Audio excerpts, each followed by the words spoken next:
جو ایک بڑے پوش ایریا میں رہتے تھے.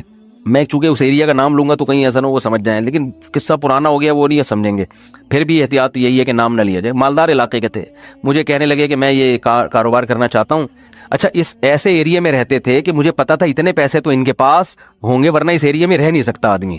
اب ایک آدمی ڈیفینس, ایک مثال دے رہا ہوں ڈیفینس کی, ڈیفینس میں رہتا ہو اور کہ میری تنخواہ 10,000 روپے, تو آپ کہو بھائی 10,000 والا ڈیفینس میں نہ کرائے پہ رہ سکتا ہے اور اپنا گھر ہو تو سوال ہی پیدا نہیں ہوتا, یہ کروڑوں کا تو نے گھر کیسے خرید لیا, 3 کروڑ کا ہے بھائی, ہو سکتا ہے 4 کروڑ. اسٹیٹ ایجنٹ والے مجھے پھر فون کریں گے آپ نے ڈیفینس کی ویلیو کیا کر دی ہے, بیان میں گرا دی ہے. تو میں مثال دے رہا ہوں, یہ اب ہر بیان کو نا لوگ بڑے سینسٹیو بن کے لے رہے ہوتے ہیں کہ آپ نے ڈیفینس میں 3 کروڑ بول دیے, ہماری تو ویلیو.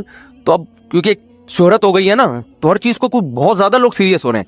25 کروڑ ٹھیک ہے نا, 25 کروڑ کا. اب اس سے پھر لوگ پریشان ہوں گے, یار ہم لے رہے تھے آپ نے قیمت بڑھا دی. تو بھائی یہ محض ایک مثال ہے, مجھے نہیں پتا ڈیفینس میں قیمتیں کیا چل رہی ہیں, تو کچھ بھی لگا لو قیمت. تو آپ نے کیا کیا, بات کیا چل رہی تھی, ہاں بندہ میرے پاس آیا, رہتا پوش ایریا میں, مالدار علاقے میں, مجھے کہنے لگا آپ مجھے پیسے دو, میں یہ چیز خرید کے بیچوں گا, آدھا پروفٹ آپ کا آدھا میرا. تو مجھے ابا کی بات یاد آ گئی. میں نے کہا جو اتنے انویسٹمنٹ آپ مجھ سے کروا رہے ہو تو یہ چیز آپ خود خرید کے بیچ دو پورے پیسوں کی, پورا پروفٹ آپ کا, مجھے آدھا کیوں دے رہے ہو؟ انویسٹمنٹ جو مجھ سے کروا رہا ہے اور آدھا پروفٹ دے رہا ہے, اس کا مطلب وہ رسک لینے کے لیے تیار نہیں ہے. بولے ڈوبیں تو اس کے ڈوبیں, اس کا مطلب آپ کو خود پتا ہے کہ یقینی پروفٹ نہیں ہے. سمجھتے ہو کہ نہیں سمجھتے؟ تو کسی کو پیسے دینے سے پہلے جیسے انکوائری کرتے ہو نا, صدقہ خیرات سے پہلے بھی ایسے انکوائری کیا کرو, کیونکہ آپ کے پاس لامحدود رقم نہیں ہے. غیر مستحق کو دینے کا سب سے بڑا نقصان یہ ہے کہ مستحق لوگ رہ جاتے ہیں. لوگ کہتے ہیں کسی غیر مستحق کو چلا گیا تو کیا ہے, او بھائی پھر اتنے پھر مستحقین رہ جائیں گے اس سے. اور ثواب کمانا ہے نا, تو ثواب تو جب ہی ملے گا جب آپ کا پیسہ صحیح جگہ پہ جائے گا. جو غیر مستحق ہو اس کو ہدیہ دے دیا کرو بھائی دوستی یاری میں, کہ چل یار گفٹ ہے. بات آ رہی ہے سمجھ میں؟ تو یہ میں اہم پوائنٹ کی بات بتا رہا ہوں کہ 2 جگہ خرچ کرنا ہے, ضرورت اور دوسرا جس کا اثر دیر پاؤ. تو صدقہ جاریہ بھی اچھی چیز ہے, اور انسانیت کی ضرورت پوری کرنا. آپ کہہ سکتے ہیں یار ایک بھوکے کو کھانا کھلا دیا, پیٹ بھر گیا, تو وہ تو بس ایک ثواب مخصوص مل گیا, تو اب تو ختم نا. صدقہ جاریہ تو قیامت تک رہتا ہے. یہ اس لیے بتا رہا ہوں کہ ہم بعض دفعہ لوگوں کو بتاتے ہیں کہ یار یہ دیکھو یہ غریب ہے, اس کو بیوہ ہے, اس کے گھر میں راشن ڈال دو, کہہ رہے ہیں نہیں ہم تو صدقہ جاریہ چاہتے ہیں. تو یاد رکھو صدقہ جاریہ کے اپنے فضائل ہیں کہ وہ چلتا رہے گا آپ کا, لیکن بھوکے کو کھانا کھلانے کے, اس کی ضرورت پوری کرنے کے اپنے, وہ ثواب تھوڑا ہے لیکن وزنی بہت ہے. وزنی کیسے؟ حدیث میں آتا ہے قیامت کے دن اللہ اعلان کریں گے, جب میدان حشر ہوگا نا, بہت سختی کا دن ہوگا, تو اللہ اعلان کریں گے کہاں ہیں وہ لوگ کہ جب میں بھوکا تھا تو انہوں نے مجھے کھانا کھلایا, میں پیاسا تھا تو انہوں نے مجھے پانی پلایا, آج ان بھوکوں کو میں کھلاؤں گا کیونکہ انہوں نے مجھے کھلایا تھا. جیسے ہوتا ہے نا, آپ کو بھوک لگ رہی تھی, کسی نے آپ کا اکرام کیا, تو اب آپ کو کہیں وہ بھوکا نظر آئے تو آپ سب سے پہلے اس کو کھلاؤ گے نا. یار میں ٹی وی میں آ رہا ہوں کیا ہیں, تھک گئے ہو تو بیان ختم کر دیتا ہوں, بس ویسے ہی بھی ختم ہونے والا ہے. دیکھو غیرت مند انسان کیا کرتا ہے, آپ بھوکے تھے, اور آسان مثال, آپ کی گاڑی میں پیٹرول ختم ہو گیا, آپ نے پیٹرول پمپ والے سے کہا یار تھوڑا سا ڈال دو, پیسے بعد میں دے دوں گا میں آپ کو, ابھی جیب میں ہے نہیں. اس نے کہا چل یار ڈال دیا پیٹرول, میں اپنے پیسوں سے ڈال رہا ہوں, جاؤ یار. ایک دن کیا ہوا, اتفاق سے آپ پیٹرول پمپ کے مالک بن گئے, وہ آیا گاڑی لے کے, پیٹرول نہیں ہے, لائن لگی ہوئی ہے, بہت سے غریب آ گئے بغیر پیٹرول کے نا ٹھیک ہے نا. اب آپ کے پاس محدود پیٹرول ہے, تو آپ کس کی گاڑی میں ڈالو گے؟ آپ اعلان کرو گے بھائی جنہوں نے میری بائک میں یا گاڑی میں پیٹرول ڈالا تھا نا, وہ بندہ آگے آ جائے, اس کو تو اس کی ضرورت تو پوری کرنی ہے. تو ایک عام انسان جب یہ کام کرتا ہے تو اللہ تو غیور ہے بھائی, تو اللہ اعلان کرے گا, بھوک اور پیاس میں لوگ تل ملا رہے ہوں گے, اللہ کہے گا سب سے پہلے ان کو کھلاؤں گا جنہوں نے جب میں بھوکا تھا مجھے کھلایا, جب میں پیاسا تھا مجھے پلایا. تو لوگ کہیں گے اللہ تو کہاں بھوکا ہو سکتا ہے, تو اللہ کہیں گے میری مخلوق میں فلاں شخص بھوکا تھا, تو اس کا بھوکا رہنا ایسا ہی ہے جیسے میں, کیونکہ حدیث میں آتا ہے الخلق عیال اللہ. جیسے گھر کا کوئی سربراہ ہوتا ہے نا, تو بچے بھوکے ہوں گے تو تکلیف کس کو ہوتی ہے, باپ کو ہوتی ہے کہ نہیں ہوتی ہے؟ تو آپ صلی اللہ علیہ وسلم نے فرمایا اللہ کی مخلوق بھی ایسے جیسے اللہ کے اہل و عیال, اللہ کا تو اہل و عیال نہیں ہوتے لیکن مثال دی ہے, ایسے ہی ہے. اللہ کو ان کی فکر ایسے ہی ہے. وہ الگ بات ہے بہت سے بھوکے مرتے ہیں, یہ اللہ کی تقدیر ہے, یہ اللہ کی حکمت ہے, دنیا کو اللہ نے ایسے ہی چلایا ہے کہ کسی کو ملے گا کسی کو نہیں ملے گا. یہ اب اس میں تو اللہ سے نہیں الجھ سکتے, لیکن اللہ اعلان کرے گا کہ میری مخلوق میرا خاندان تھی, گویا کہ اللہ کا خاندان نہیں ہوتا, یعنی میرے ماتحت تھی, اور میں لوگوں کے ذریعے لوگوں کو کھلاتا ہوں. تو جب میں بھوکا تھا تو فلاں کا بھوکا ہونا ایسا ہی ہے جیسے میں بھوکا. تو اس سے پتہ چلتا ہے کسی بھوکے کو کھانا کھلانا ایسے جیسے آپ کس کو کھلا رہے ہو, اللہ کو. تو اگرچہ یہ صدقہ جاریہ نہیں ہے لیکن بھائی ایک نیکی ہے، لیکن یہ وزنی بہت زیادہ ہے. تو ان دونوں مدوں میں خرچ کیا کرو. کرو گے کب؟ لوگ کہتے ہیں اچھا ٹھیک ہے، وہ ایک دو کو تو کھلا دیتے ہیں.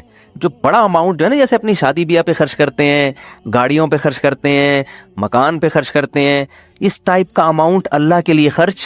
اللہ کے لیے بس وائپر والے کو 20 روپے. اب تو 20 ریٹ تھوڑے بڑھ گئے، ورنہ 5 پہ چل رہے تھے. وہ پھر کھلا مانگ بھی رہے ہوتے تھے. وہ پھر کیا مانگ رہے ہوتے تھے؟ ایک آدمی نے کسی فقیر سے کہا کہ ایک فقیر کسی آدمی کے پاس آیا کہ اللہ کے نام پہ نا پتہ نہیں کچھ چائے پلا دو یا کچھ کھانا کھلا دو. تو اس نے 100 کا نوٹ نکالا، بولا کہ 50 روپے ہیں. اس نے کہا ہاں. اس نے کہا کہ 50 روپے دے گا واپس لے گا. اس نے کہا پہلے وہ اس سے پی لو جا کے. ٹھیک ہے، یہ بھی لوگوں کو جانچنے کا ایک بھائی بھکاری بولے پہلے وہ پیسے تو خرچ کرنا تھے تیرے پاس ہیں. یہ بھی ایک طریقہ، بڑا خاندانی طریقہ ہے یہ. ٹھیک ہے نا. تو کیا بات کر رہے تھا یار؟ اصل میں آج میں اتنا صبح سے گھوم رہا ہوں نا، آج میں 1 منٹ کے لیے نہیں بیٹھا ہوں. صبح سے یہ کام وہ کام، ادھر ملاقات، ادھر جاؤ، فلاں ملتان سے آئے، فلاں کھانے وال سے آئے، فلاں جماعت آئی ہوئی ہے، فلاں یہ ہو رہا ہے. کھوپڑی سارا دن گھوم کے نا جب بیان میں بیٹھتا ہوں تو وہ اتنے مختلف قسم کے سگنل آ رہے ہوتے ہیں کہ اس کو گچی سے پکڑنا کیا ہوتا ہے، بہت مشکل ہوتا ہے کہ یار پوائنٹ سے ہٹے نہیں. تو ہاں، میں یہ عرض کر رہا تھا، جلدی سے بات سمیٹ کے ختم کرتا ہوں، کہ لوگ یہ کہتے ہیں کہ پہلے موٹے موٹے کاموں سے فارغ ہو جائیں، یہ بھی، اس کے بعد جب بچا کے بڑھاپے میں بالکل اینڈ میں جا کے اتنے پیسے کسی مدرسے کو دے دیں گے. نبی صلی اللہ علیہ وسلم نے فرمایا انسان ساری زندگی، حدیث کا مفہوم ہے، مال جمع کر کے رکھتا ہے اور کہتا ہے کل خرچ کروں گا، کل خرچ کروں گا، کل خرچ کروں. پھر جب بڑھاپا آتا ہے کہتا ہے یہ فلاں کے لیے اور یہ فلاں کے لیے. فرمایا وقت کان علی فلان، اب تو وارثوں کا حق اس پہ ہو گیا. اب تو وارث کہیں گے ابا ہمیں محروم کرنے کے لیے اپنی تو ساری عیاشی ابا نے کر لی. اب جب ابا کا انا للہ ہونے والا ہے، دنیا سے جانے والے ہیں، اب بچوں کو نظریں ہوتی ہیں دو دکانیں ابا کی میرے حصے میں آئیں گی. چلو ابا سے ایسی لالچ تو نہیں کرنی چاہیے، لیکن بہرحال پتہ ہے کہ یار چلو ابا نے بنائی، اب ہمارے کام آئیں گی. اب ابا کیا کر رہے ہیں؟ فلاں 2 دکانیں مدرسے کو دے دو، فلاں فیکٹری کو دے دو، یتیم خانے کو دے دو. تو اس میں نقصان کس کا ہو رہا ہے؟ کیونکہ اب تو ابا کو ضرورت نہیں ہے. تو نہ کرنے سے یہ بھی پھر بھی بہتر ہے 1/3 کے اندر کہ بچوں کو نقصان نہ ہو. اگر بچوں کو نقصان ہو رہا ہے پھر تو یہ بالکل صحیح نہیں ہے. حدیث میں آتا ہے کہ آخر عمر میں نا اس طرح سے صدقہ کر دینا کہ بچے دوسروں کے محتاج بن جائیں. آپ صلی اللہ علیہ وسلم نے اس کی اجازت نہیں دی ہے. لیکن اگر بچوں کے لیے اتنا چھوڑ کے جا رہے ہو آخر عمر میں کہ وہ اپنے پاؤں پہ اچھی طرح کھائیں گے پیئیں گے، تو پھر 1/3 آپ صدقہ بھی کر سکتے ہیں، جائز ہے اور اس کا بھی ثواب ملے گا. لیکن میرے بھائی یہ خاندانی صدقہ نہیں کہلائے گا، اس لیے کہ آپ نے تو بھرپور عیاشی کر لی نا. آپ کی تو 4 شادیاں معذرت کے ساتھ ہو گئیں، ایک جس کی ہو گئی ان کی بات کر رہا ہوں، اور آپ کی تو جناب یہ بھی ہو گیا وہ بھی ہو گیا، سارے کام ولیموں پہ بھی اڑا دیا اور انویسٹمنٹ بھی دبا کے کر لی، کاروبار بھی ہو گیا، سب کچھ مزے تو اڑا لیے نا آپ نے.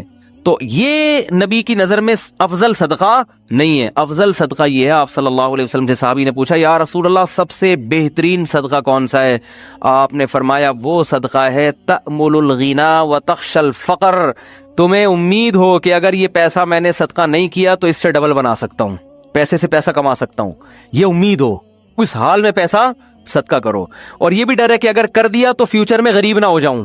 اس ملی جلی کنڈیشن میں جو صدقہ ہوگا نا وہ کیا کہلائے گا؟ خاندانی صدقہ. سمجھ میں نہیں آ رہی بات؟ تو اس لیے صدقات و خیرات میں یہ نہیں کہہ رہا، یہ تو حدیث میں بھی منع ہے کہ اتنا کر دینا کہ کل لوگوں کے محتاج بن جائیں، یہ تو جائز ہی نہیں ہے نا، کہ اپنے ضروری جو بیوی بچوں کے ہیں وہ تو بہرحال، لیکن صرف اتنا کر لیں کہ آپ جب یہ کہتے ہیں نا کہ میرے یہ چند ضروری کام ہو جائیں تو پھر میں یہ کروں گا، یہ الفاظ غلط ہیں. آپ یہ کہیں کہ میرے چند ضروری کاموں میں ایک اہم ترین کام یہ بھی ہے، تو یہ والا کام بھی ان ضروری کاموں کی طرح ترجیحی بنیادوں پہ کرنا ہے، اور یہ چند ضروری کام جس میں یہ بھی ہو جائیں تو پھر میں کیا ہو جاؤں گا؟ فری، پھر میری مرضی میں جہاں چاہے صدقہ کروں. بہت مشکل ہے بات سمجھانا. تو بڑی انویسٹمنٹ جیسے بزنس پہ کرتے ہیں، بڑی انویسٹمنٹ جیسے شادی پہ کرتے ہیں، بڑی انویسٹمنٹ جیسے اپنے بچوں کی ایجوکیشن پہ کرتے ہیں، ایسے ہی ایک آدھ بڑی انویسٹمنٹ آخرت کے لیے بھی کرنی چاہیے. سمجھا پا رہا ہوں اپنی بات کو؟ لیکن وہ خاندانی انویسٹمنٹ ہو، مرے تو پتہ چلے کہ یار ایک ہسپتال ہے چل رہا ہے بھائی غریبوں کے لیے. سمجھتے ہو یا نہیں سمجھتے ہو؟ دیکھو گورے بھی بڑی بڑی انویسٹمنٹ کرتے ہیں لیکن ان کا کوئی بچوں کا ان پہ ٹینشن نہیں ہوتی نا، نہ بیوہ کا خیال ہے ان کو، نہ بچوں کا خیال ہے. آپ کے لیے صدقہ کرو گے ثواب ملے گا، کیونکہ آپ تو پوری فوج چھوڑ کے جا رہے ہو. اگر میرے بیان سنتے ہو کیا خیال ہے؟ ٹھیک ہے نا، پوری فوج ہے آپ کی.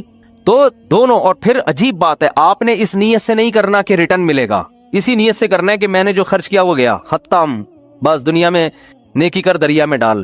لیکن ویسے میں ایک جنرل نالج کے لیے بتا رہا ہوں کہ اللہ ڈبل کر کے دیتا ہے واپس. بلکہ اور بڑھاتا ہے، پھر دیتے جاؤ گے بڑھاتا جائے گا، دیتے جاؤ گے حدیث میں آتا ہے ما نقصت صدقۃ من مال، صدقے سے مال میں کبھی بھی کمی نہیں ہوتی نہیں ہے. لیکن آپ نے یہ نیت نہیں کرنی، آپ نے یہ نیت کرنی ہے کہ میں دے رہا ہوں اور مجھے نقصان نہیں ہوگا اس کا، میرا کاروبار بھی کم ہو جائے گا اور میرے گھر میں بھی تھوڑا خرچہ کیا ہو جائے گا. یعنی میری اپنی بیوی بچوں سے تو خرچہ مت روکو، ان کو نہ بھیڑ چڑھاؤ اپنے توکل کی، ٹھیک ہے نا.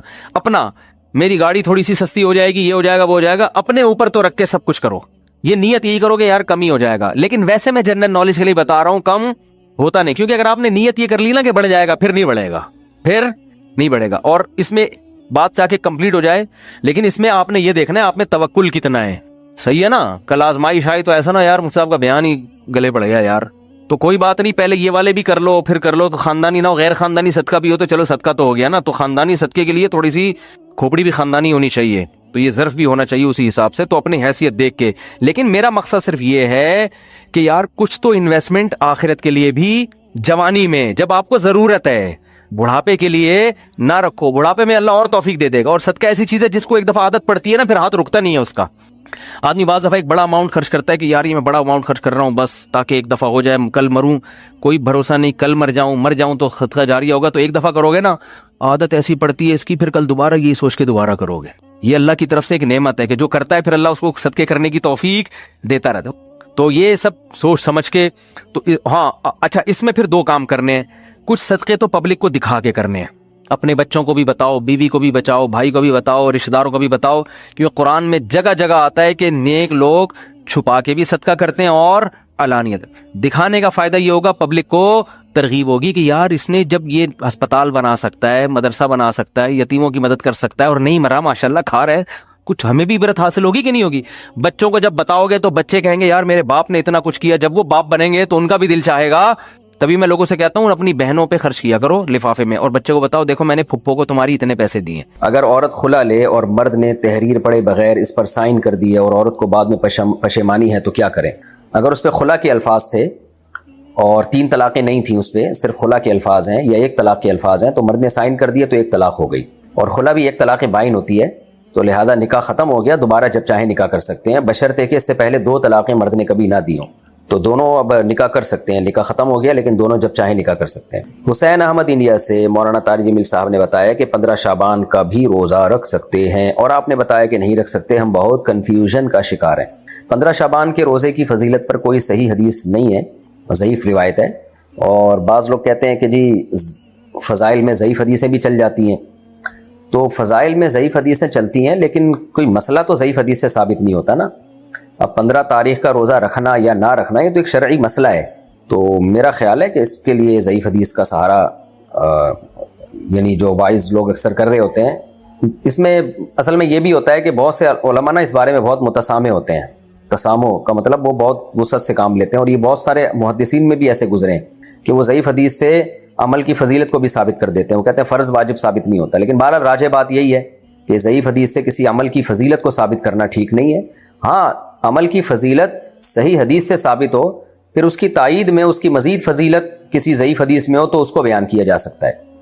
لیکن نفس مسئلہ کا ثابت کرنا، حکم کا ثابت کرنا ضعیف حدیث سے ہماری رائے میں یہ ٹھیک نہیں ہے. جمہور لوگ علماء اسی طرف ہیں. تو باقی یہ کہ آپ نے بتایا کہ حضرت مولانا طارق جمیل صاحب 15 شعبان کا روزہ وہ کہتے ہیں رکھنا چاہیے. مجھے نہیں پتا کہا ہے، انہوں نے نہیں کہا.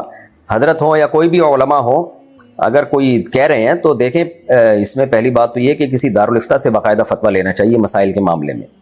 دارالعلوم کرنگی ہے، بنوری ٹاؤن ہے، جامعہ فاروقیہ ہے، جامعۃ الرشید ہے، یہ بڑے بڑے مدارس میں باقاعدہ جو علماء فتوے کا کام کر رہے ہیں مسائل میں ان سے فتویٰ لینا چاہیے. تو ان کے فتوے کو فالو کرنا یہ زیادہ بہتر ہے.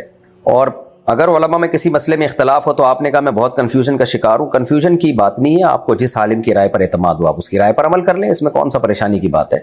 15 شعبان کا روزہ رکھنے میں یا نہ رکھنا اتنا بڑا مسئلہ نہیں ہے جتنا ٹینشن لینا زیادہ بڑا مسئلہ ہے. تو اگر علماء کا کسی مسئلے میں اختلاف ہوتا ہے، آپ کو جس کی بات مناسب لگے یا جس عالم پہ آپ کو زیادہ اعتماد ہو، اصل بات یہی ہے کہ جس مفتی پہ جس عالم پہ آپ کو زیادہ اعتماد ہو آپ اس کی بات کو فالو کریں. میں نے منت مانی تھی کہ میرا بیٹا ہوگا تو میں اس کا نام سیف اللہ رکھوں گی. بیٹا پیدا ہو گیا اور خاندان والے کسی وجہ سے دلاور خان نام رکھنے کا کہہ رہے ہیں، کیا میرے لیے نام رکھنا جائز ہوگا؟ جائز ہے بھائی، دلاور خان بھی رکھ سکتے ہیں، آپ نے بے شک نیت کی تھی، اس سے کوئی فرق نہیں پڑتا۔ میں ایک ایپ پر کام کرتا ہوں، اس ایپ پر پروڈکٹس ہوتی ہیں جو ہمیں فیس بک یا انسٹاگرام کے ذریعے بیچنی ہوتی ہیں اور ہمیں اس کا کمیشن ملتا ہے۔ تو پروڈکٹ ہمارے پاس نہیں ہوتی، ایپ والوں کے پاس ہی ہوتی ہے۔ کیا اس طرح کی انکم حلال ہے؟ اس طرح کی انکم اس وقت اس صورت میں حلال ہے کہ جب آپ جس کو بیچیں تو اس کو بتا دیں کہ یہ میری پروڈکٹ نہیں ہے، میں آپ کو خریدوا کے یعنی آپ کے لیے خریدنے کا انتظام کروں گا۔ یعنی دو پارٹیوں کے درمیان آپ گویا کہ ریلیشن کا ذریعہ بن رہے ہیں، ٹھیک ہے، یہ جائز ہے، جیسے اسٹیٹ ایجنٹ بنتا ہے۔ لیکن جس کی پروڈکٹ ہے نا کمپنی کی، آپ نے پھر اس کو بولنا ہے کہ میں تم سے خرید کے نہیں آگے بیچ رہا۔ وجہ اس کی ہے کہ جب آپ خرید کے کوئی چیز آگے بیچتے ہیں تو پھر آپ کا یا آپ کے وکیل کا اس پہ قبضہ ہونا ضروری ہے۔ آپ اس کو بولیں بھائی یہ تمہاری پروڈکٹ ہے اور میں بکوا رہا ہوں، لہذا ساری رسپانسبلٹی تمہاری ہے۔ اس کسٹمر تک پروڈکٹ پہنچنے سے پہلے ہلاک ہو گئی، ضائع ہو گئی، تو تم اس کے ذمہ دار ہو، اور یہ ہوائی بات نہ ہو، بالکل باقاعدہ ایگریمنٹ ہو، اور وہ واقعی اس کی رسپانسبلٹی ان کی ہو بھی، تو اس طرح سے تو یہ معاملہ ہو سکتا ہے۔ ادروائز یہ جائز نہیں ہے، کیونکہ جب تک کوئی چیز آپ خرید کے اپنے قبضے میں نہیں لے لیتے آپ اس کو بیچ نہیں سکتے۔ دو پارٹیوں کے درمیان کمیشن ایجنٹ آپ بن سکتے ہیں، بائر اور سیلر کے درمیان، تو اس میں وہ ٹھیک ہے، لیکن اس میں جو بیچنے والا ہے آپ اس کو بتائیں گے بھائی میں تمہاری پروڈکٹ بکوا رہا ہوں، ذمہ دار تم ہو، یہ راستے میں ہلاک ہو گئی، چوری ہو گئی، دائیں بائیں غائب ہو گئی تو تمہاری ذمہ داری ہے، میں تو تمہیں صرف کسٹمر ارینج کر کے دے رہا ہوں۔ اس پر میں نے ڈراپ شپنگ کے بارے میں جو میرا تفصیلی کلپ ہے نا وہ آپ دیکھ لیں، اس میں نے ڈیٹیل بتائی ہے۔ اچھا بھائی، فیصل صاحب، فیصل رحمان ڈیرہ غازی خان سے، میرا بڑا بھائی حافظ قرآن ہے، ہمارے والد گھر پر جماعت کرانے کا کہتے ہیں اور ہم پڑھتے ہیں، مسجد قریب ہے، تو کیا ہماری گھر پر جماعت سے نماز ہو جائے گی؟ نبی صلی اللہ علیہ وسلم نے فرمایا لا صلاۃ لجار المسجد الا فی المسجد، جس کے گھر کے قریب مسجد ہو تو اس کی گھر میں نماز نہیں ہوتی۔ اس حدیث کی روشنی میں آپ کو چاہیے کہ آپ چاہے آپ کے بھائی حافظ ہی کیوں نہ ہو، مسجد کی جماعت سے نماز فرض نماز مسجد میں جا کے پڑھیں۔ آپ تراویح پڑھ سکتے ہیں گھر میں، فرض نماز آپ کو مسجد میں ہی پڑھنی پڑے گی، تو گھر میں جو آپ پڑھ رہے ہیں اس میں بہت کم ثواب ہوگا آپ کو، اور جماعت چھوڑنے کا گناہ بھی ہوگا، مسجد کی جماعت چھوڑنے کا۔ کبھی کوئی مسئلہ ہو، اکا دکا ایسا ہو جائے کوئی، تو اس کی گنجائش ہے، لیکن یہ اس طرح معمول بنا لینا یہ ٹھیک نہیں ہے۔ تو ہمیشہ مسجد میں ہی جماعت سے جا کے نماز پڑھا کریں۔ اگر لڑکے کا ایک جگہ رشتہ ہو گیا اور لڑکا اس رشتے پر رضامند ہو اور نکاح باپ کی وکالت میں ہو جائے مگر نکاح لڑکے کو نہ پتہ ہو، اچھا تو نکاح ہو گیا، اچھا لڑکا رشتے پر راضی ہے اور باپ نے نکاح کر دیا لیکن لڑکے کو بتائے بغیر نکاح کر دیا تو یہ نکاح نہیں ہوگا۔ اب اس نکاح کو درست کرنے کی دو صورتیں ہیں، ایک تو یہ کہ لڑکے سے پہلے اجازت لے لی جائے، بھائی جس رشتے کو جو رشتہ تمہیں دکھایا تھا ہم تمہاری شادی وہاں کر رہے ہیں، وہ کہہ دے ٹھیک ہے کر لیں، پھر باپ جا کے لڑکے کی طرف سے قبول کر لے گا، نکاح پڑھا دے گا تو نکاح ہو جائے گا۔ یا یہ کہ باپ نے بغیر بتائے نکاح پڑھا دیا اور قبول بھی کر لیا لڑکے کی طرف سے، تو اب حل یہ ہے کہ لڑکے کو اطلاع جیسے ہی ملے اور وہ کہے میں راضی ہوں، یعنی لڑکے کو بتایا جائے بھائی ہم نے تمہارا نکاح کرا دیا ہے، کیا خیال ہے تمہارا، راضی ہو؟ وہ فوراً کہہ دے اسی وقت کہ ہاں میں راضی ہوں، تو بھی نکاح ہو جائے گا۔ لیکن اگر اس وقت وہ کوئی جواب نہیں دیتا، نہ زبان سے نہ اپنے عمل سے یہ ثابت کرتا ہے کہ میں اس نکاح پہ راضی ہوں، اور پھر جاتا ہے گھومتا ہے پھرتا ہے، اس کے بعد کہتا ہے مجھے قبول ہے، اس قبولیت کا کوئی اعتبار نہیں ہے۔ تو اس لیے اس طریقے میں سے کوئی طریقہ ہوا تھا تو نکاح ہو گیا، ادروائز نکاح نہیں ہوا۔ صرف یہ کہنا کہ لڑکا چونکہ اس رشتے پہ شروع سے راضی تھا، تو راضی ہونے سے یہ نہیں ہوتا کہ اس نے ایجاب و قبول کے لیے آپ کو وکیل بنا دیا ہے۔ کیا تہجد کی نماز گھر میں پڑھ سکتے ہیں؟ تہجد کی نماز تو گھر میں ہی پڑھنی چاہیے، زیادہ فضیلت اسی میں ہے، نبی صلی اللہ علیہ وسلم گھر میں تہجد پڑھا کرتے تھے۔ میرا ذاتی مکان ہے اور اپنا رکشہ ہے لیکن گھر کے اخراجات پورے کرنے میں مشکل ہو جاتی ہے، تو میں زکوٰۃ لے سکتا ہوں؟ بھائی آپ کے پاس اگر واقعی کوئی اتنا کیش اماؤنٹ نہیں ہے، 52.5 تولے چاندی کے برابر، نہ سونا ہے نہ چاندی ہے، نہ کوئی ایسی پراپرٹی ہے جو آپ کے استعمال میں نہ ہو، تو پھر آپ زکوٰۃ اگر کوئی آپ کو دے گا تو زکوٰۃ ادا ہو جائے گی۔ لیکن زکوٰۃوں کا مانگنا ٹھیک نہیں ہے۔ مانگنا شریعت میں صرف اس کے لیے جائز ہے جس کے پاس 2 وقت کی روٹی بھی نہ بچی ہو، اس کو پتہ ہے کہ میں صبح کھانے کو بھی نہیں ہے میرے پاس، تو 2 وقت کی روٹی اگر مل رہی ہے، سر چھپانے کے لیے گھر میسر ہے، اور جسم کسی بڑی بیماری سے محفوظ ہے، تو پھر آپ کے لیے مانگنا جائز نہیں ہے۔ ہاں کوئی خود سے آپ کو زکوٰۃ دے دے تو سبحان اللہ۔ تو اس لیے لوگوں کے سامنے ہاتھ نہ پھیلایا کریں، رکشہ ہے، گھر کے اخراجات پورے نہیں ہو رہے، گھر کے اخراجات کو کم کرنے کی کوشش کریں۔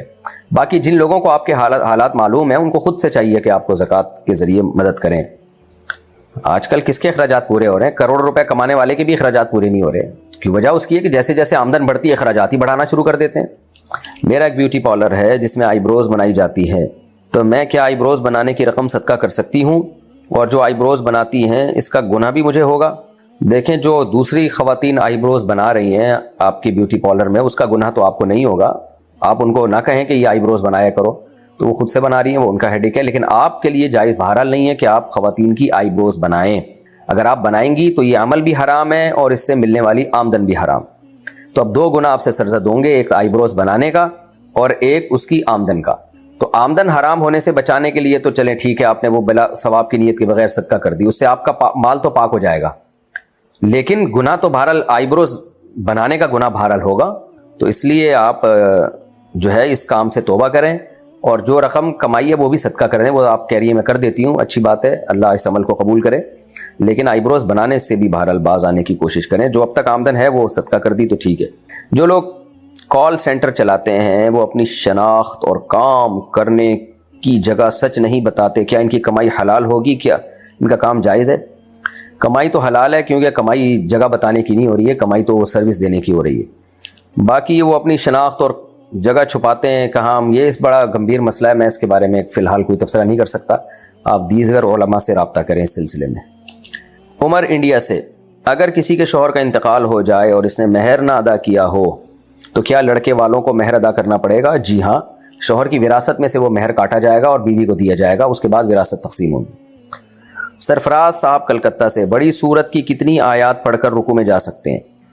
بڑی سورت کی کتنی آیات پڑھ کے، آیات پر مدار نہیں ہے، اس کا مدار ہے ابھی مجھے اسپیسیفک وہ اتنی تعداد تو یاد نہیں ہے، میں بھول گیا ہوں، کہ اگر کسی نے ایک آیت بھی پڑھ لی نا تو بھی وہ ہو جائے گی. یعنی قل هو اللہ احد اللہ الصمد لم یلد ولم یولد، شاید یہ لم یلد تک ہے یا ولم یولد تک ہے، یعنی اتنے الفاظ ہوں. تو مجھے ابھی اسپیسیفک تعداد یاد نہیں ہے، میں انشاءاللہ اس مسئلے کو دیکھ کے دوبارہ بتا دوں گا کہ کتنے کم از کم حروف ہوں جو ادا کرنا ضروری ہے فرض کے قیام میں، تو اس کے بغیر نماز نہیں ہوگی. لیکن وہ ایک چھوٹی آیت پڑھنے سے بھی ہو جاتی ہے، یعنی ایک سینٹنس بھی پورا بن رہا ہو نا قرآن کی آیت کا تو وہ اس سے ہو جاتی ہے. لیکن اسپیسیفک حروف کتنے ہیں وہ میرے ذہن میں اس وقت نہیں ہے. تو بڑی سورت کی کتنی آیات، جو آپ کا اصل جو سوال ہے کہ کتنی آیات، تو بھئی ایک آیت بھی اگر لمبی ہے تو وہ پڑھ کے بھی آپ رکوع میں چلے جائیں تو نماز ادا ہو جائے گی اگر لمبی آیت ہے. اور اگر آپ نے صرف اتنی سی آیت پڑھ لی کہ الحاقہ بس رکوع میں چلے گئے تو اس سے نماز نہیں ہوگی. اگر غیر مسلم ہمیں افطار کی دعوت دے تو کیا ہم قبول کر سکتے ہیں؟ جی قبول کر سکتے ہیں. طلاق کے بعد میاں بیوی کے بہانے سے کسی ریسٹورنٹ، میاں بیوی بچوں کے بہانے سے کسی ریسٹورنٹ یا پارک میں مل سکتے ہیں؟ نہیں، میاں بیوی کیونکہ اس میں بہت بڑے فتنے کا اندیشہ ہے، ان کا آپس کا ریلیشن ایک مضبوط ریلیشن رہا ہے، تو اس ملنے میں وہی ہوگا جیسے کسی گرل فرینڈ سے مل رہے ہیں. تو یہ ہو سکتا ہے کہ رشتہ داروں کی موجودگی میں بچوں کے لیے جو ہے وہ کوئی پردے، میاں بیوی تھوڑا سا پردے کے انتظام میں لوگوں کی یعنی رشتہ دار موجود ہوں، ان کو پتا ہو کہ ان میں طلاق ہوئی بھی ہے، تو بچوں کے بارے میں کوئی بات ڈسکس کرنی ہو تو کر سکتے ہیں. فون پہ بھی آج کل ہو سکتا ہے. تو ملاقات کرنا اس کی ہوٹل میں جا، وہ مل بھی رہے ہیں ہوٹل میں یا پارک میں، یعنی اور کوئی جگہ نہیں ملی ان کو، پارک میں باقاعدہ ملاقاتیں ہو رہی ہیں، تو یہ مناسب نہیں ہے بالکل. یہ اللہ تعالیٰ نے صرف زنا سے نہیں روکا بلکہ زنا کے قریب جانے سے روکا ہے. تو یہ زنا تو نہیں ہے لیکن زنا کا انتظام بہرحال کیا جا رہا ہے، تو اس لیے اس عمل سے اجتناب کرنا لازم ہے. کوئی اور طریقہ اختیار کریں. اچھا بھائی، یو ایس اے سے کسی نے پوچھا کیا نام ہے ان کا؟ جی منینا یا نینا. خیر مفتی صاحب، لوگ آپ سے سوال پوچھتے ہیں کہ بال اسٹریٹ کرا سکتے ہیں، آپ جواب دیتے ہیں کہ ہاں کروا سکتے ہیں، جبکہ آج کل جو بال اسٹریٹ کروائے جاتے ہیں وہ پرماننٹ اسٹریٹ ہوتے ہیں، جن میں بالوں کے اوپر ایک کیمیکل سے کوٹنگ چڑھ جاتی ہے اور بال 3 سے 7 مہینے تک اسٹریٹ رہتے ہیں، اور اس کوٹنگ کے نیچے پانی بھی نہیں جاتا. کیا اس طرح سے بال اسٹریٹ کروانا جائز ہے؟ بھائی ایسی کوٹنگ بالوں پہ چڑھ جاتی ہے تو مجھے معلوم نہیں تھا. ہاں یہ مسئلہ پھر مجھے دیکھنا پڑے گا، میری اس میں تحقیق نہیں ہے. باقی یہ کہ اس کے نیچے پانی نہیں جاتا تو دانت ہو یا سر کے بال ہو یا جسم کا کوئی بھی حصہ، اس پہ کوئی ایسی کوٹنگ چڑھ جائے جس کو اتارنا ممکن ہی نہ ہو تو پھر تو اسی کے اوپر سے مجبوراً وضو ہو جاتا ہے. البتہ ایسی کوٹنگ چڑھانا جائز ہے یا نہیں ہے؟ بیماری میں تو، کسی بیماری میں تو جائز ہے، مجبوری ہے، جیسے دانتوں میں خول چڑھا دیتے ہیں تو مجبوری ہے، شو کے لیے نہیں چڑھا رہے ہوتے لوگ، مجبوری میں چڑھا رہے ہوتے ہیں. لیکن بالوں پہ تو ایسی کوٹنگ کی کوئی شرعی مجبوری نہیں ہے. پھر بھی میں اس مسئلے کی پوری تحقیق کروں گا، پھر انشاءاللہ اس کے بعد جواب دوں گا. یہ مسئلہ میرے پاس پہلی دفعہ آیا ہے، اس کو میں ذرا اسکرین شاٹ لے کے سیو کر لیتا ہوں. میری 12 سال کی نمازیں قضا ہو گئی ہیں، کیسے ادا کروں؟ کچھ بھی نہیں سمجھ میں آتا، بہت پریشان ہوں. پریشان ہونا چھوڑ دیں تو سمجھ میں آ جائے گا. 12 سال کی نمازیں ایسے ادا کریں کہ فجر کے ساتھ آپ فجر پڑھ لیا کریں 2 فرض، نیت یہ کیا کریں کہ میرے ذمے جتنی فجر کی نمازیں باقی ہیں ان میں سب سے پہلی فجر کی نماز پڑھ رہا ہوں، تو آپ کی فجر کی ایک ہو جائے گی نماز۔ پھر جب ظہر پڑھیں تو پرانی ایک ظہر بھی پڑھ لیں ساتھ میں، 4 فرض پڑھنے ہیں، سنتیں نہیں پڑھنی آپ نے نیت یہ کرنی ہے بھائی میرے ذمے جتنی ظہر کی نمازیں باقی ہیں ان میں سب سے پہلی ظہر پڑھ رہا ہوں۔ اسی طرح عصر، مغرب، عشاء، وتر بھی پڑھیں آپ، وتر بھی واجب ہے، من لم یوتر فلیس منا، حدیث میں آتا ہے جو وتر نہیں پڑھتا ہم میں سے نہیں ہے۔ اور ان اللہ زادکم صلاۃ الا وہی الوتر، اللہ نے ایک اور نماز تمہارے لیے بڑھا دی اور وہ وتر کی نماز ہے۔ اس طرح بہت ساری احادیث ہے جس سے پتہ چلتا ہے کہ وتر پڑھنا بھی لازم ہے۔ تو پھر اگلے دن فجر میں آپ نے یہی نیت کرنی ہے میرے ذمے جتنی فجر کی نمازیں باقی ہیں ان میں سب سے پہلی فجر پڑھ رہا ہوں، کیونکہ ذمے میں تو اب وہ جو پڑھ چکے ہیں وہ تو رہی نہیں نا، تو اب جو ذمے میں باقی ہیں ان میں اب یہ والی سب سے پہلی ہوگی۔ اور ڈائری میں لکھیں بھی 12 سال میں جتنی فجر بنتی ہے ان کی تعداد لکھ لیں، ظہر بنتی ہے ان کی جو فجر ہوتی چلی جائے اس کو کاٹتے چلے جائیں، کیونکہ یہ یاداشت پہ نہ رکھیں، لکھیں۔ تو جب 12 سال کی نمازیں 365 دن ہوتے ہیں سال میں، تو 365 کو آپ نے 12 سے ڈیوائڈ کرنا ہے تو فجر کی نمازوں کی ٹوٹل تعداد آ جائے گی۔ تو جتنی نمازیں پڑھتے رہیں گے اتنی کاٹتے رہیں۔ یہ بھی ہو سکتا ہے کہ فجر کی ساری پہلے نمٹا دیں، پھر ساری ظہر کی نمٹا دیں اکٹھی، پھر ساری عصر کی نمٹا دیں، تو آپ کے پاس 12 سال کا ٹائم ہے، کوئی ایک دن میں تھوڑی پڑھنی ہے ساری، تو 12 سال میں آپ 12 سال کی نمازیں لوٹا دیں۔ اللہ آپ کو ہمت دے اور اس توبہ پہ قائم رہنے کی اللہ آپ کو توفیق عطا فرمائے۔ اگر شوہر طلاق کے لفظ منہ سے نہ بولے اور بیوی کو صرف واٹس ایپ پر طلاق پیپر دکھا دے تو کیا طلاق ہو جائے گی؟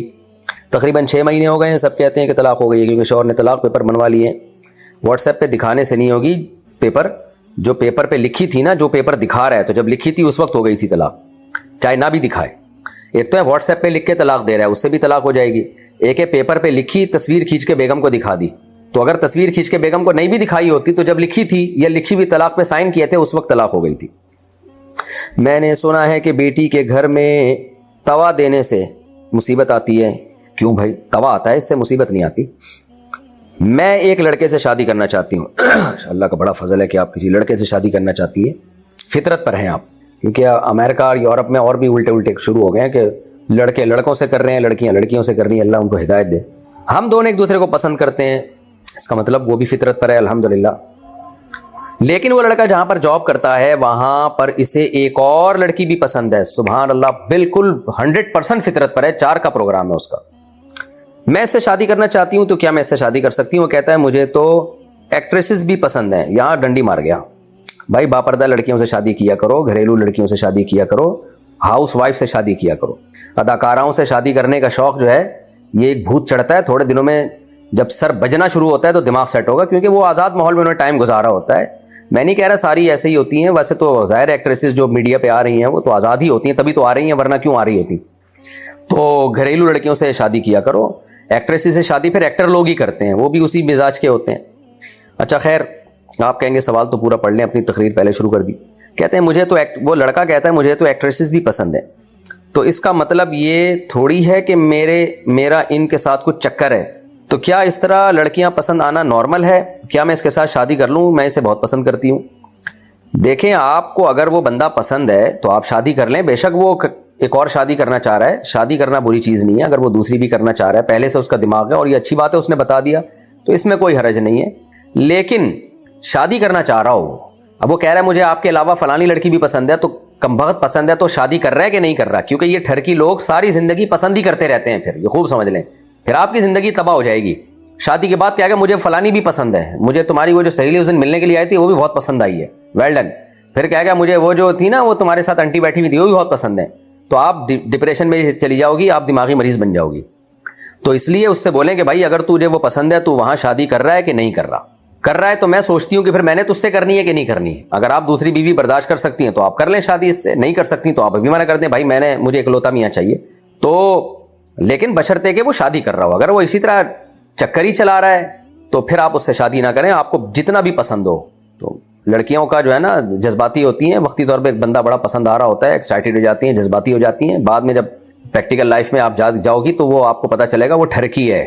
وہ ایک میں اکثر لطیفہ سناتا ہوں نا، ایک بادشاہ نجومی کے پاس گیا اور کہنے لگا مجھے یہاں خارش ہے، اس نے کہا کہ آپ کے پاس مزید دولت آنے والی ہے، پھر اس نے کہا مجھے ادھر بھی خارش ہے، اس نے کہا اس کا مطلب یہ ہے کہ آپ کو فتح ملنے والی ہے۔ 2-4 دفعہ جب بادشاہ نے کہا، اس نے کہا بھئی آپ کو خارش کی بیماری ہے اور کچھ بھی نہیں ہے۔ تو یہ ہو سکتا ہے آپ کے جو ہوتے ہوتے رہ جانے والا شوہر ہے، اس کو یہ بیماری ہو پسند آنے کی، اس کو ساری زندگی لڑکیاں پسند ہی آتی رہیں گی۔ تو احتیاط کریں. بہرحال اگر شادی کر رہا ہے 2 شادیاں کرنی ہیں اس نے تو پہلے آپ کو بتا دے میں وہاں بھی کر رہا ہوں تم سے بھی کر رہا ہوں, تو آپ کہیں ٹھیک ہے بھی کر لو, پہلے وہاں کر لو پھر میں تم سے کر لوں گی.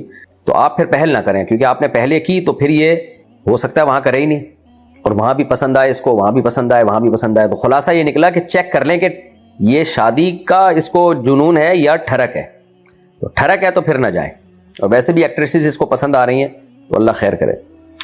فہد صاحب بحرین سے, ساس کو کس طرح چھونے سے بیوی سے نکاح ٹوٹ جاتا ہے؟ ساس اور داماد کا اگر سیکشول ریلیشن کوئی ہوا ہے تو اس سے نکاح ٹوٹ جاتا ہے. باقی اللہ نہ کرے کسی کے ساتھ ایسا ہو گیا ہو تو پوری ڈیٹیل کسی مدرسے میں دارالفتہ میں مفتیان کرام کے سامنے رکھی جائے, اس میں بہت ڈیٹیل ہے تو وہ پھر فیصلہ کر دیں گے. ایسے میں جنرلی اس کا جواب نہیں دیتا, اس میں آگے بڑے مسائل کھڑے ہوتے ہیں, وہمی لوگ بھی ہوتے ہیں اس میں, وہ پاگل ہو جاتے ہیں اور کچھ خامخواہ میں شک میں چلے جاتے ہیں.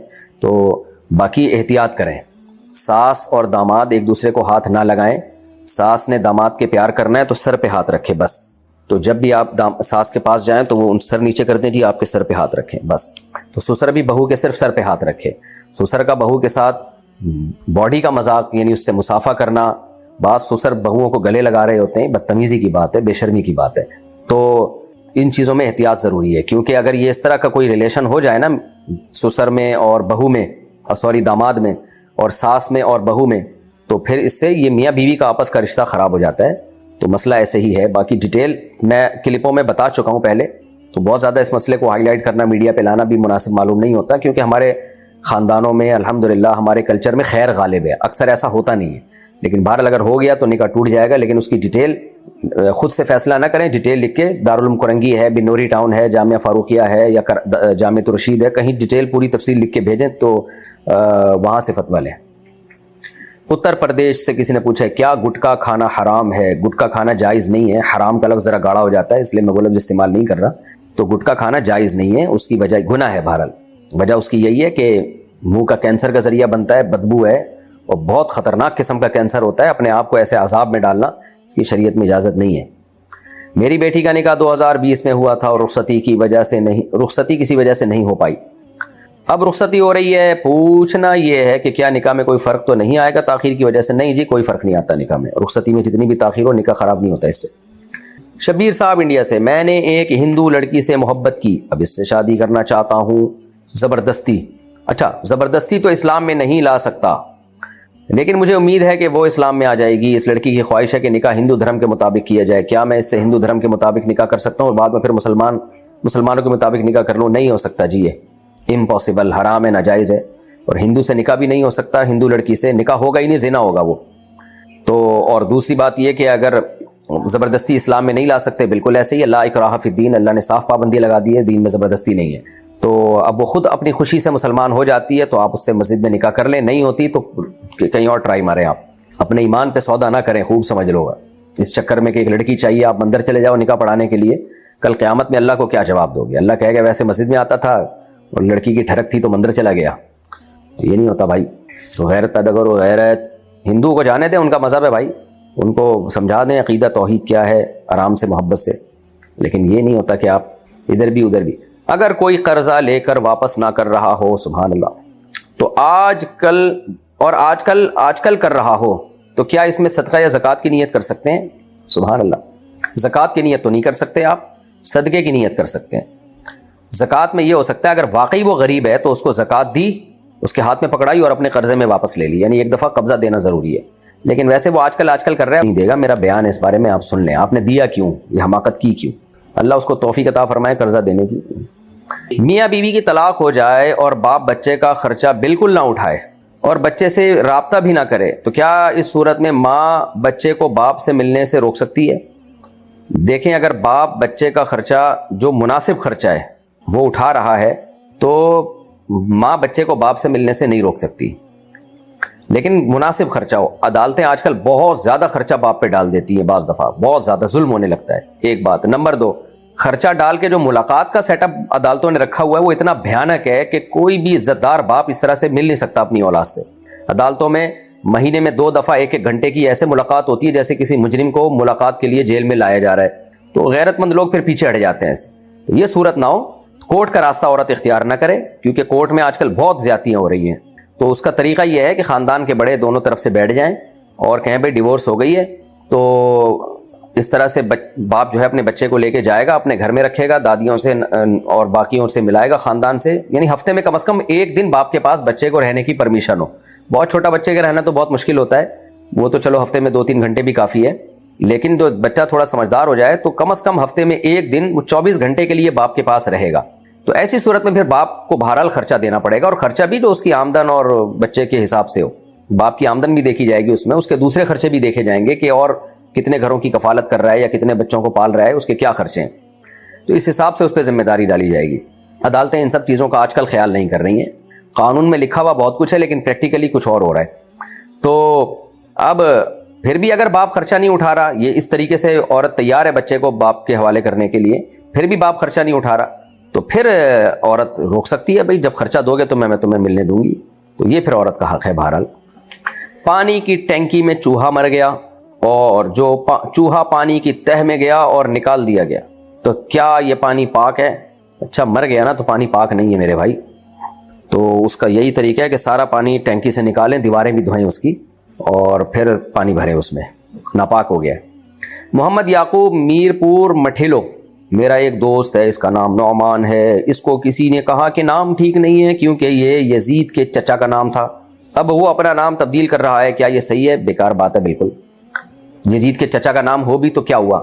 تو یزید کے والد حضرت معاویہ رضی اللہ تعالیٰ عنہ تو کتنی مبارک ہستی تھی, تو چچا کا نام, اور ویسے بھی کوئی شخص برا ہو تو اس نام کو ہی نہ یعنی رکھنا چھوڑ دینا, یہ بھی بے وقوفی کی بات ہے, اس لیے کہ اس نام کے بہت سے اچھے بھی تو گزرے ہوتے ہیں.